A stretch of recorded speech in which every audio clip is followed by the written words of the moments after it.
प्रश्न यह है, आखिरकार क्या कारण पर गया कि उनको अपने शरीर का परित्याग करना पड़ा।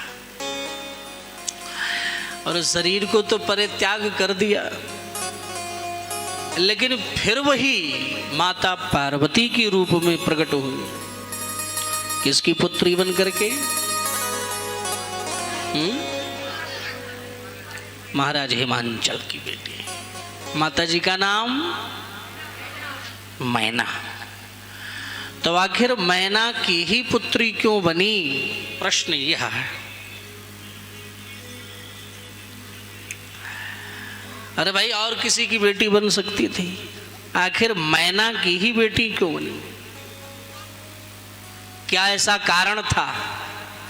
जानते आप लोग? नहीं जानते। ये बहुत अद्भुत प्रसंग है शिव महापुराण का। जो प्रश्न हम आपसे कर रहे हैं, बता रहे हैं, यही प्रश्न देवर्षि नारद जी ने ब्रह्मा जी से पूछा था कि बाबा आखिर वो उनकी बेटी ही क्यों बनी, और भी तो किसी की बन सकती थी। तो ब्रह्मा जी बोल पड़े, देखो भाई, कल की कथा में हमने आपको एक कथा सुनाई थी, याद है? नहीं याद है? कि महाराज दक्ष की 60 कन्याओं ने जन्म लिया था। कितनी? 60 कन्या। तो 60 कन्याओं में एक कन्या का नाम था स्वधा। क्या नाम था? स्वधा, जिनका विवाह पितरों से हुआ था।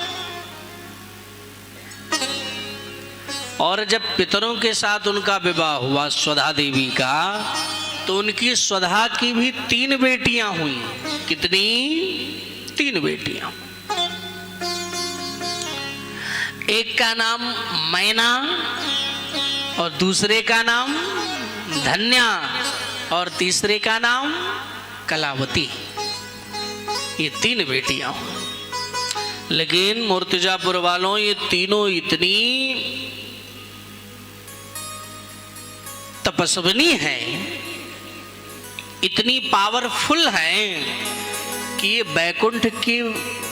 बैकुंठ में भगवान नारायण के दरबार में कभी भी पहुंच जाएं, कोई रोक टोक नहीं है।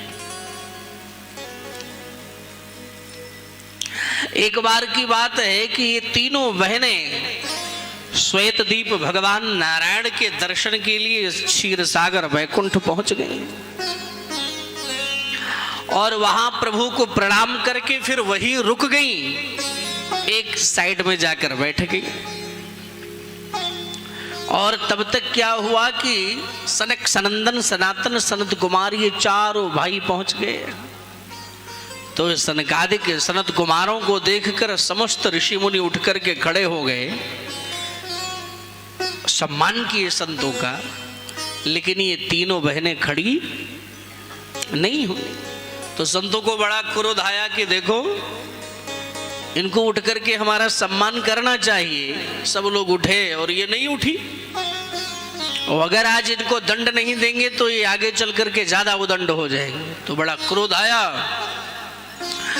तो सनत कुमार जी ने श्राप दे दिया, हे देवियों, तुम्हें शर्म नाम की चीज नहीं कि एक संत का तुम अपमान कर रही हो। मैं श्राप दे रहा हूं, तुम तीनों स्वर्ग से दूर मनुष्य के पृथ्वी में जाकर के पृथ्वी लोक पर और साधारण स्त्रियां बनो।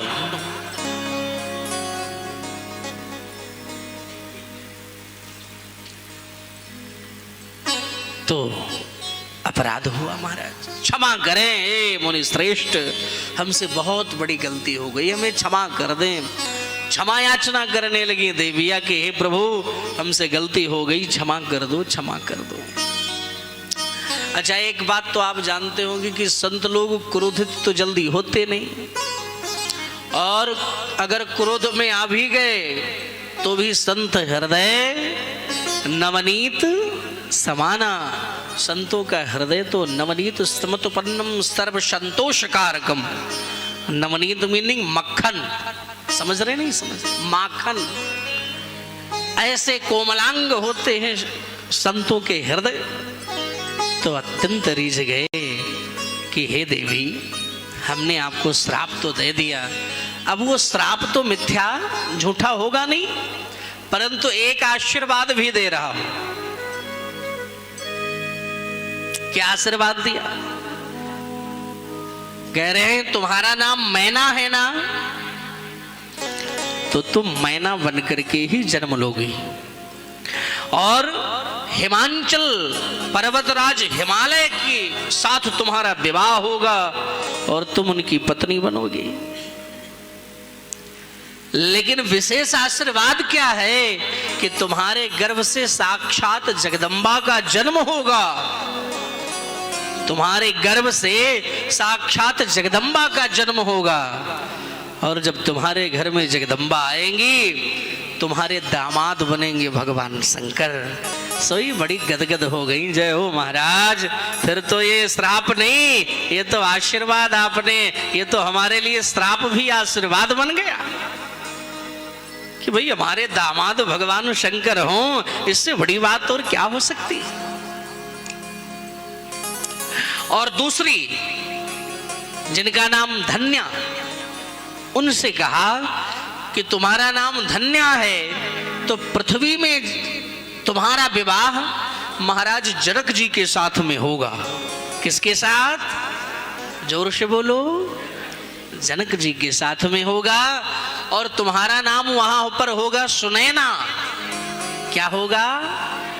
और तुम्हारे गर्भ से साक्षात भगवती जगत जननी जगदम्बा मां सीता का जन्म होगा और तुम्हारे भी दामाद बनेंगे भगवान श्री राघवेंद्र श्री राम जी महाराज। ये कितनी अद्भुत बात है कि नहीं? गदगद हो गई कि साक्षात नारायण हमारे दामाद में उन्हें बेटा कहकर के बुलाऊंगी। कितनी अच्छी बात है। और तीसरी जो देवी थी जिनका नाम कलावती था, दूसरी धन्या प्रिया द्वितीया तु योगिनी जनकस्य चा। ये मैं अपनी मनमुखी बातें नहीं कर रहा हूं, शिव पुराण में लिखा है।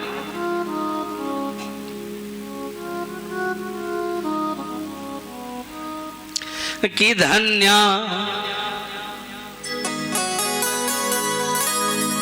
धन्या प्रिया द्वितीया तु योगिनी जनकस्य च तस्याः कन्या महालक्ष्मीर नामना सीता भविष्यति। और तीसरी कलावती, उनको आशीर्वाद दिया, जाओ देवी तुम जाकर के वृषभान की पत्नी बनोगी। किसकी पत्नी? वृषभान की पत्नी बनोगी और तुम्हारे गर्भ से भगवान की आह्लादनीय शक्ति श्री राधा रानी का जन्म होगा और तुम्हारा नाम कीर्ति होगा। तुम्हारे पेट से आह्लादनीय शक्ति राधा रानी का जन्म होगा और तुम्हारे दामाद बनेंगे कौन? जोर से बोलो। हाथी घोड़ा जय कन्हैया। तीनों देवियां अत्यंत गदगद हो गई और अंत में मैना कैलाश धाम गई और धन्या बैकुंठ धाम और कलावती गोलोक धाम को प्राप्त हो गई। अब इधर भगवान नारायण सभी देवताओं के साथ हिमालय के पास पहुंचे और हिमालय जी प्रसन्न हो गए कि वाह, एक साथ इतने लोग हमारे घर आ गए, सब देवता बड़े ही गदगद हो रहे हैं। तो भगवती सती के जन्म से लेकर के और परित्याग तक, देह त्याग तक संपूर्ण कथा सुनाई देवताओं ने।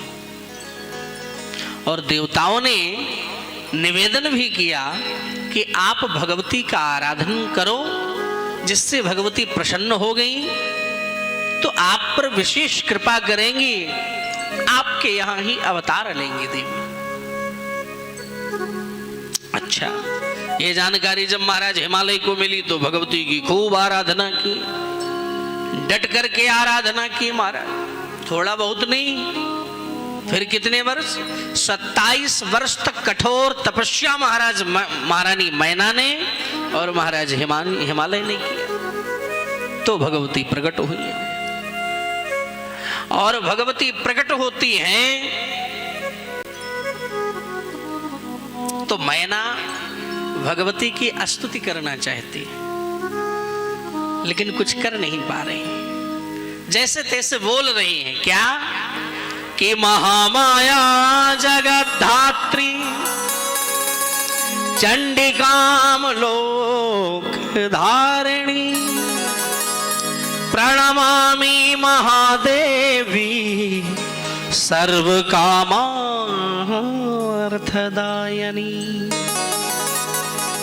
हे भगवती हम पर कृपा करो।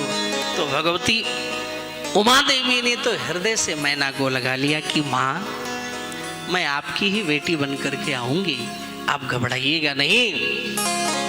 और भी कुछ वरदान मांगना हो तो मांग लो। तो वरदान मांगती है कि मेरे 100 पुत्र हो जाएं, लेकिन वो पराक्रमी हो और कन्या के रूप में आप ही आओ। तो तुरंत महारानी उमा भगवती पार्वती मैया महाराज हिमालय के हृदय में प्रकट होती हैं और हृदय से हिमालय के मुख से ज्योति के रूप में बन करके निकलती हैं और सीधे जाकर के मां मैना के गर्भ में विराजमान हो जाती है। जब गर्भ में आ गई तो सब देवता स्तुति करने के लिए आए। गर्भ की स्तुति, वैसे तो गर्भ को बेकार माना जाता है, लेकिन फिर भी गर्भ स्तुति करने आ रहे हैं देवता। धन्य है मां।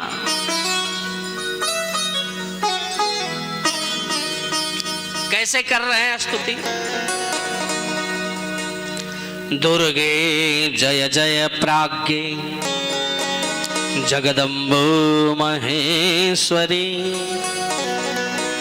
सत्यव्रते सत्य परे त्रिसत्ये सत्यरूपिणी।